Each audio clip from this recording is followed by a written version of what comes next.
Belum. Lihat ya. Jadi di sini kita akan membahas kajian analisis poliglosia. Ini anggota kelompoknya. Ya, saya baca ke bawah. Nah, di pendahuluan ini ada pengertian tentang bahasa. Bahasa adalah alat komunikasi yang terbentuk dalam satuan-satuan seperti klausa dan kelompok kata dan kalimat ungkapan baik secara lisan maupun tulis. Linguistik adalah ilmu yang mempelajari bahasa secara luas dan menelaah yang mencakup berbagai bahasa daerah, bahasa Indonesia, bahasa asing. Bahasa dalam pekerjaan baik dalam konteks situasi maupun konteks kultural. Di dalam dunia terdapat ribuan bahasa dan setiap bahasa memiliki unsur-unsur tersendiri. Dalam kedewibahasaan berskala besar terdapat masyarakat atau negara yang memakai satu bahasa atau monoglosia dan dua bahasa atau lebih dari satu bahasa, yaitu poliglosia. Poliglosia merupakan istilah yang menggambarkan suatu keadaan wilayah atau masyarakat yang dimana terdapat beberapa bahasa atau variasi yang berbeda dari bahasa yang sama atau di tempat mereka tinggal. Dan dapat dikatakan juga bahwa poliglosia adalah situasi kebahasaan di mana suatu masyarakat menggunakan beberapa bahasa yang berbeda untuk fungsi-fungsi yang berbeda pula. Poliglosia sebagai model yang disediakan dalam situasi sosiolinguistik, yaitu rangkaian varietas atau level. Penelitian ini berfokus pada bagaimana individu dalam lingkungan multibahasa menggunakan berbagai bahasa untuk alat komunikasi. Salah satu contohnya yaitu ada mengenai poliglosia terjadi pada masa Hindia Belanda, menunjukkan kompleksitas penggunaan berbagai bahasa dalam masyarakat kolonial.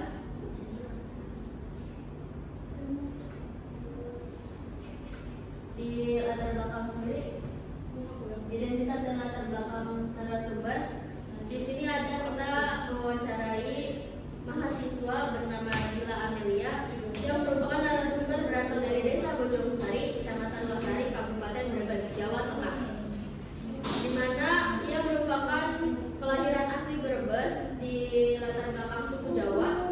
Meskipun demikian, dalam kehidupan sehari-hari ia merupakan warga Desa Bojongsari itu cenderung lebih sering menggunakan bahasa Sunda dibanding bahasa Jawa. Karena faktor utamanya itu dia berada di Desa Bojongsari, kayak lebih ke pesisir gitu, jauh dari pusat Kabupaten Brebes, menjadi pengaruh budaya bahasa Jawa Barat, budaya Jawa Barat yang cukup kuat. Selain itu juga pengaruh keluarga turut berkontribusi terhadap kebiasaan berbahasa Sunda. Masyarakat Desa Bojongsari yang juga berasal dari daerah pesisir telah terbiasa menggunakan bahasa Sunda. Latar belakang masalahnya ada yang pertama ada bagaimana hasil analisis terhadap temuan kata atau tuturan poliglosia. Yang kedua ada bagaimana pengaruh bahasa Sunda terhadap bahasa Jawa di Desa Bojongsari, Kabupaten Brebes. Yang ketiga ada apa alasan atau latar belakang warga Brebes, Desa Bojongsari menggunakan bahasa Sunda. Yang keempat ada bagaimana perbedaan dalam penggunaan bahasa Sunda di Desa Bojongsari dibandingkan dengan daerah lain yang dominan menggunakan bahasa Sunda. Yang kelima ada bagaimana warga Brebes, lebih tepatnya Desa Bojongsari memelihara bahasa Sunda di tengah dominasi bahasa Jawa.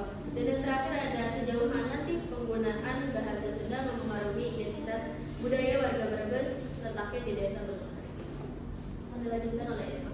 Baik, selanjutnya itu ada hasil analisis temuan kata atau tuturan berdasarkan hasil wawancara yang telah dilakukan dengan saudara Dila Amelia, bahwa ditemukan beberapa tuturan atau kata, ada 17 tuturan kata yang bahasanya itu campuran dengan bahasa Sunda dengan Jawa. Nah, contohnya seperti kata calik, asal katanya itu dari Sunda dan asal penutupnya itu Sunda Brebes dan mempunyai fungsi kata yaitu kata kerja yang dalam bahasa Indonesia itu duduk. Nah, selanjutnya itu ada kata gerak, asal katanya itu dari Sunda juga, terus asal penutupnya juga ada Sunda Brebes dengan fungsi kata perintah atau segera. Nah, jika disebutkan satu persatu itu mungkin lama. Nah, ciri khas utama dari bahasa Sunda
Desa Bojongsari dibandingkan dengan daerah lain?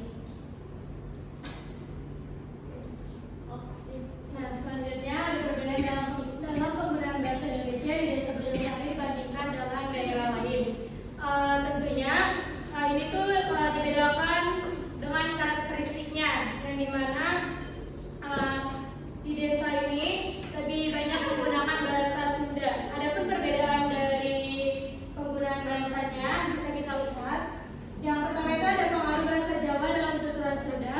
Masyarakat pesisir Brebes masih menggunakan bahasa Sunda dengan pengaruh aksen dan adat Jawa yang cukup kental.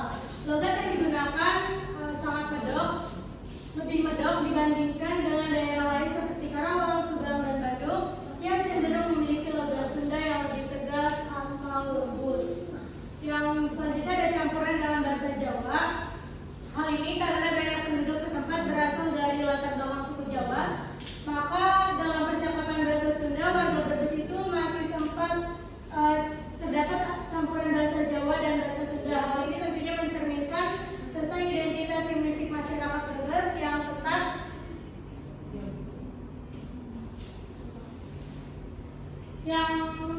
tetap mempertahankan ciri khas Jawa dalam berbahasa. Yang selanjutnya ada perbedaan intonasi dan kosakata.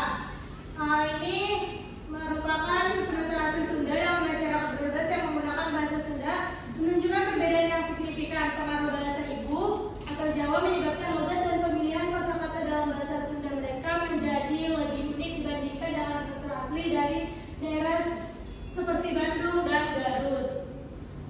Selanjutnya ada cara warga Brebes Desa Bojongsari memelihara bahasa Sunda di tengah dominasi bahasa Jawa.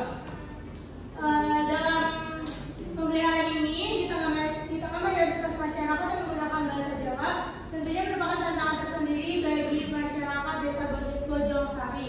Penggunaan bahasa Sunda di wilayah ini relatif sedikit, dengan sekitar 7 kecamatan di pesisir Jawa Barat yang masih mempertahankannya. Salah satu cara mereka melestarikannya yaitu dengan menggunakan dalam kehidupan sehari-hari, baik saat berkomunikasi dengan keluarga, masyarakat maupun orang lain. Selain itu juga warga Brebes, khususnya di Desa Bojongsari, turut berperan dalam menjaga kelangsungan bahasa Sunda melalui pendidikan non formal. Meskipun pelajaran bahasa Sunda tidak tersedia di sekolah tersebut, di desa tersebut masyarakat setempat tetap dapat mempelajarinya dari nenek moyang, orang tua, ataupun kerabat mereka. Yang keenam ada pengaruh penggunaan bahasa Sunda terhadap identitas budaya warga Brebes di Desa Bojongsari. Nah, tentunya di desa ini memiliki pengaruh yang signifikan terhadap bahasa Jawa di Brebes. Nah, perbedaannya itu ada perbedaan linguistik, di mana warga asli Brebes umumnya menggunakan bahasa Jawa dengan logat medok, sedangkan warga pesisir seperti Desa Bojongsari lebih terpengaruh bahasa Sunda dan tidak memiliki logat Jawa yang khas. Akibat dari perbedaan ini yaitu dalam komunikasi sehari-hari masyarakat sering menggunakan bahasa Indonesia sebagai perantara. Yang B ada keragaman budaya. Tentunya ini meningkatkan penggunaan bahasa Sunda di Brebes berpengaruh terhadap budaya lokal. Unsur budaya Jawa Barat seperti tari jaipong dan tradisi serah panen mulai diterima dalam kebudayaan masyarakat Brebes pesisir. Yang C itu ada identitas lokal, di mana penggunaan bahasa Sunda yang semakin luas menyebabkan perubahan dalam identitas masyarakat Brebes. Sebagian warga tidak lagi menunjukkan ciri khas sebagai penutur asli bahasa Jawa, bahkan ada yang kurang memahami bahasa Jawa secara utuh. Yang D ada keragaman berbahasa, di mana keragaman berbahasa utama yakni bahasa Jawa dan bahasa Sunda ini menciptakan keragaman linguistik dalam masyarakat. Banyak warga yang terbiasa menggunakan lebih dari satu bahasa dalam kehidupan sehari-hari. Hal ini mencerminkan adanya fenomena poliglosia. Yang E ada hubungan dengan Jawa Barat. Nah, hubungannya itu adalah interaksi erat dengan komunitas berbahasa Sunda, memperkuat hubungan masyarakat Brebes, khususnya di Desa Bojongsari dengan budaya Jawa Barat. Hal ini mengakibatkan adanya unsur budaya dan kebiasaan Jawa Barat semakin melekat dalam kehidupan masyarakat. Upacara adat yang sebelumnya didominasi oleh bahasa Jawa juga kini mulai beradaptasi dengan penggunaan bahasa Sunda.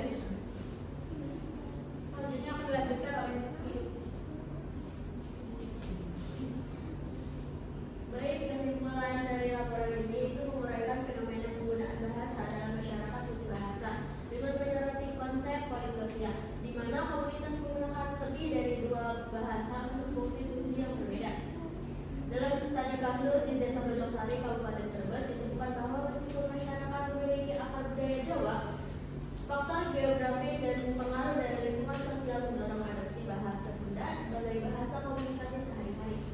Selain itu juga meskipun dalam konteks formal seperti pendidikan dan pekerjaan lebih banyak digunakan dengan menggunakan bahasa Indonesia atau bahasa Jawa, bahasa Sunda tetap memainkan peran penting dalam interaksi keluarga dan komunitas.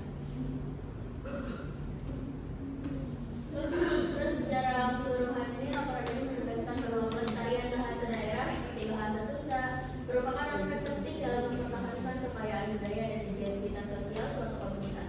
Keberadaan dan penggunaan bahasa daerah tidak hanya mencerminkan sejarah dan tradisi, tetapi juga merupakan modal budaya yang adaptif terhadap perubahan zaman.